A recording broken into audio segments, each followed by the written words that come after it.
Sam Healey, oh really, his top 100 games.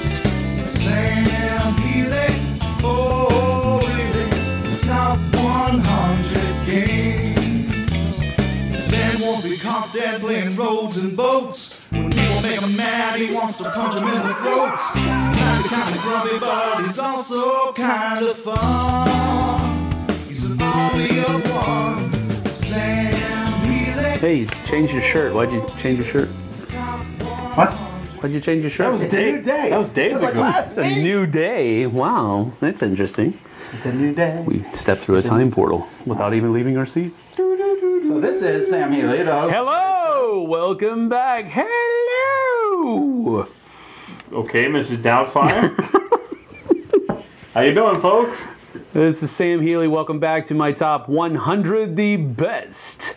Top 100 of all time. Was that better for you? Until next year. Until next year, yes. Then you're replacing your own? Is that the idea? Got it. Absolutely. We're going through my number 70 to 61 during this. Thank you for tuning back in. I appreciate it. And I got these two yahoos with me. The great shirt changer and Z Garcia. Okay. My number 70. That's all I got. Yeah. No, I mean, I need a cool little nickname too. well, I'll think one for the next one. All right, my number 70. I'm just going to start off right because I went over on the last one. I'm sorry, I wasted 5 minutes of your time, and I apologize for that. I hope I can make up for it in some way during this list by taking up more of your time by meaningless apologies. Anyway, my number 70 is a game, two-player game called Twilight Struggle. And the reason I like this game a lot is because I am a little bit of a history buff. I'm not a history expert or even a fanatic. I just enjoy watching things, reading things about history. And I retain some of that information and sometimes I don't. But I do enjoy all of it. And so Twilight Struggle really hit a pretty cool streak for me going through the Cold War era. And a lot of the flavor text that's in the cards, I actually waste a lot of time playing the game sometimes because I read the stuff that's on the cards that doesn't really have anything to do with the game. It's your turn. But bring the card. Yeah, exactly. So, but I really enjoyed the back and forth, especially struggling over Europe and the other, the Asian continents. And well, there's only one Asian continent, but Asian countries. Sorry, and. The back and forth that the Soviet Union and the U.S. had during the Cold War era, and then you throw in the space race and all this other kind of stuff, and it really came out as a really fun two-player game. It's meaty, it's heavy, it's difficult to slog through your first couple of goes, but once you understand what you're doing, it's a very fun, very enjoyable, very rewarding experience. So my number 70, Twilight Struggle. My number 69 is a game that I really enjoyed when it came out. What was it? A couple years ago. Four? I don't know what the game is. 4 years ago. It's right there. Oh, I'm looking. It's right there. Came out about what, 4 years ago? Because I remember demoing it. That was on your turkey list, I believe. Yeah, it was. But it's Mage Wars. It's a really cool game. I enjoy playing Mage Wars. I'm not gonna do it. But it's so good. But that's what the people want. This guy made me do it 3 times yesterday. Did you really? I was gaming over at his house yesterday, and I don't know why, but I came up and I'm like, Sam, do it. It cracks me up. It kills me. Anyway, every time. Mage Wars is a turkey. I like it less now than I did when it first came out. It was 49 and last year. Well, I don't know what it was last year because it's my first top 100, but it was probably much higher when it first came out, and it has declined, but it is still a really good game. I enjoy the mechanics of the game. I enjoy the flavor of the game. I'm just not into what they seem to be making the game into now, and it's more of there's too much pre-game deck building going on. If you want to have a competitive deck to play with other people, you have to spend time poring over cards, picking and choosing the right ratio of cards. And I'm not into all that mess. I enjoy playing the game, but I'm not into all the other stuff of tweaking your deck and all that other kind of stuff. So, but it is a very, very finely designed game, and I enjoy it a lot. That's number 69, Mage Wars. My number 68 is, I think, my first co-op. I don't think I've mentioned a co-op yet, but it is Forbidden Island.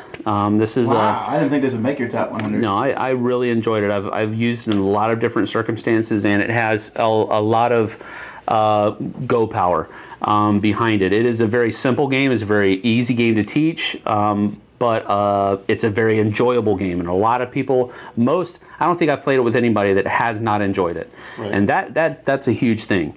When you're kind of trying to grow the hobby, you're trying to get more people to get into it, and if you have a game that every time it hits a table, people enjoy it, people love it, that says a lot about the game itself. Right. So it's one of those games that I don't think is going to make too many best game ever lists, but... Yeah.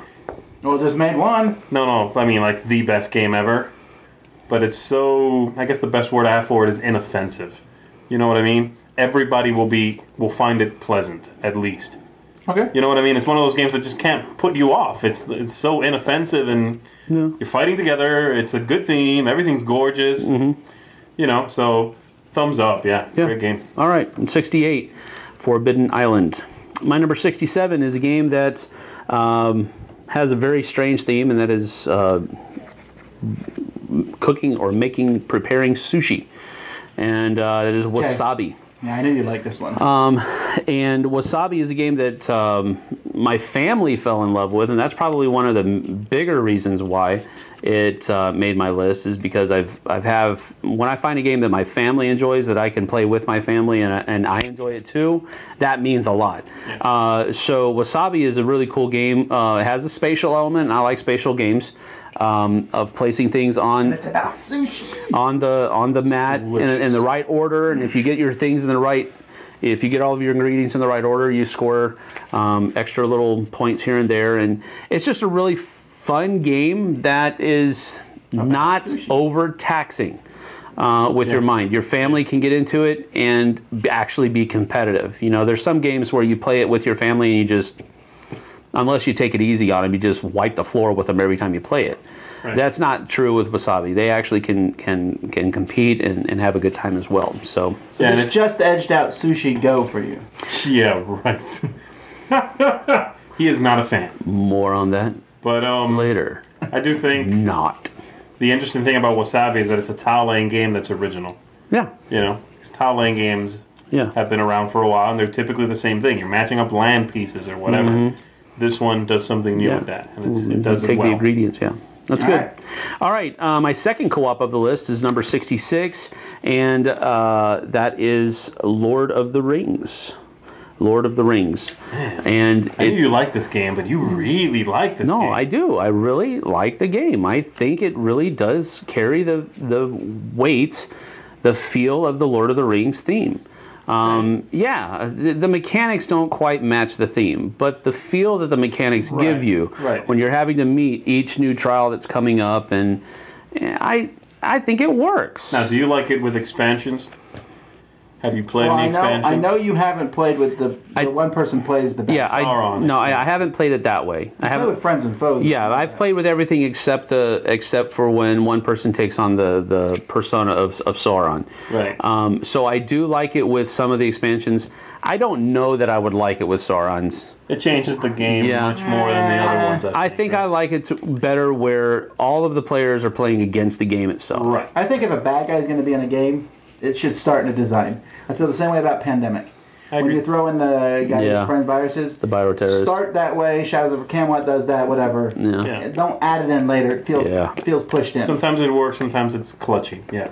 Yeah, but Lord of the Rings co-op was one of the first games that started me off on the co-op genre, and it has stayed its course. I mean, it in my eyes, it's just as good now as it was then. So that's my number 66, Lord of the Rings co-op. Number 65 is a game called Bootleggers. Good choice. Bootleggers is a game about peddling your moonshine. Get out. Boys, calm down. Okay. All right.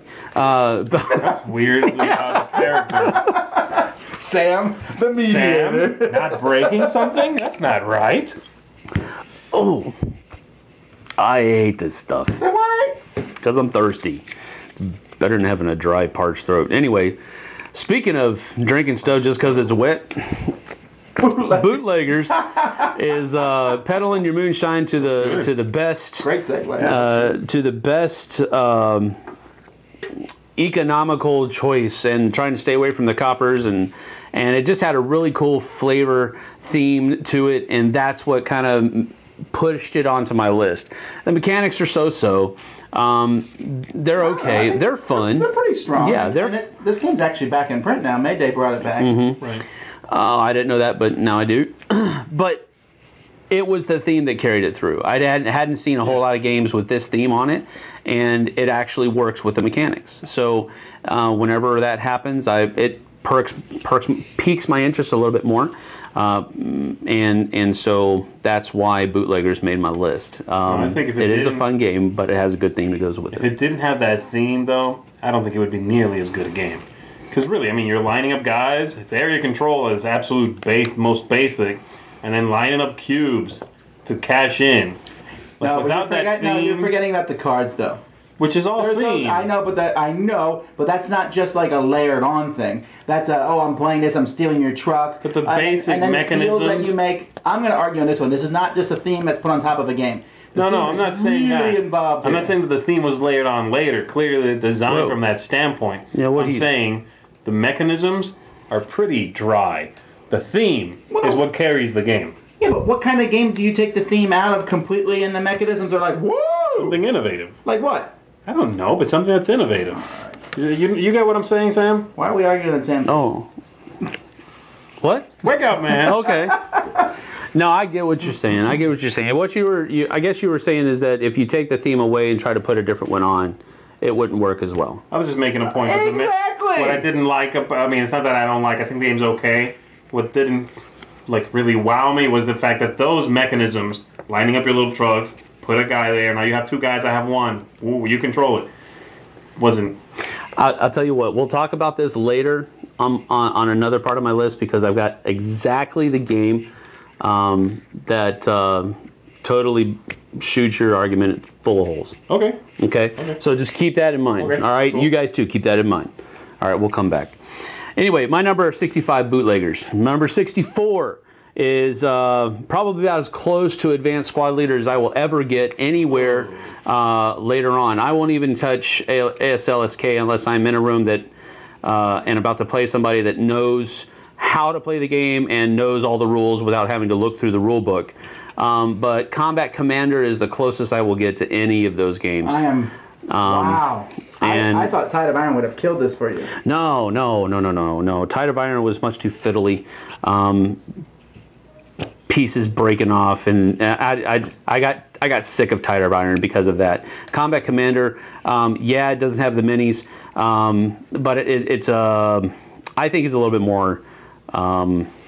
It's less fiddly, more streamlined than Tide of Iron is. Tide of Iron looks. It's a good game. I mean, the randomized elements to it are really cool. Yeah. I just give the slight nod towards Tide of Iron because I really like plastic tanks. Okay. Well, yeah, I can understand that too, but Combat Commander I think is a better game. All right. And even though it only has chits, it's Combat Commander is definitely the better game with Tide of Iron. Tide of Iron didn't even make my list, so don't look for it. It was actually. But My number 64 is Combat Commander, little two-player squad level World War II combat game, and very cool. My number 63 is a game called Fortress America. And this has... Sam's bringing up the big guns. Yeah. Combat Commander, Fortress America. Yeah. Death of the world. this is definitely a Sam list at this point. Yeah. Now we're getting. Fortress America, from the first time I played it, it carried with it this theme of, you said Wolverines, the Red Dawn movie from the 80s.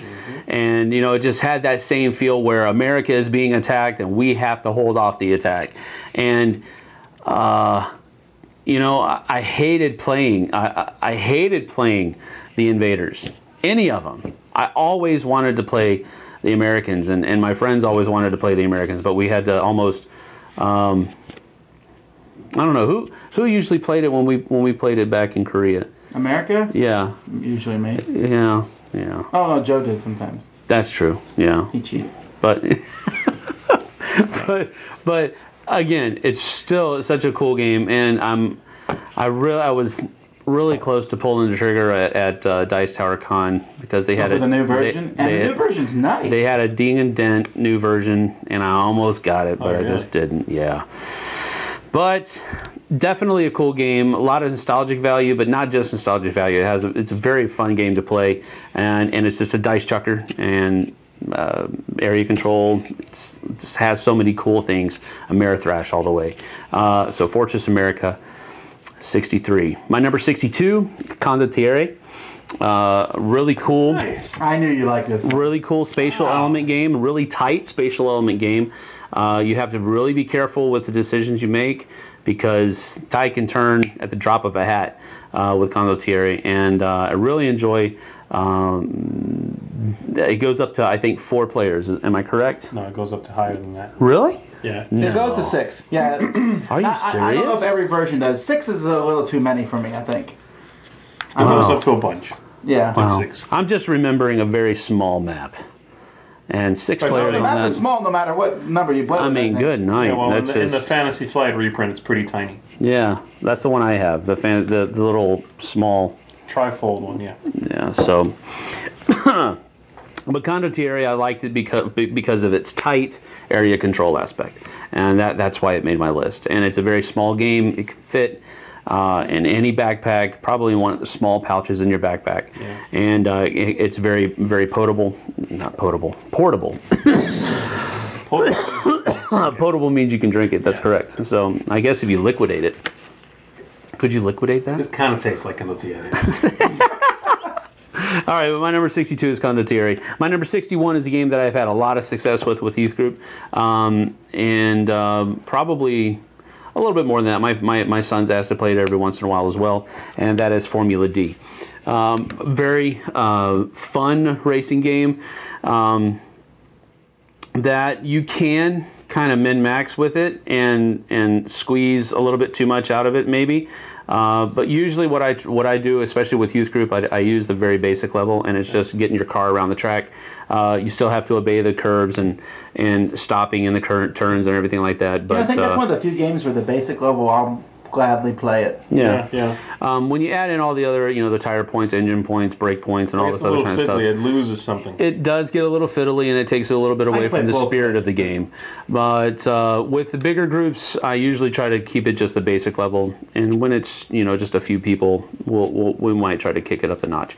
But definitely a very fun game. Now you said you had not played Power Boats, which I talked about. I have not. Correct. You would like that.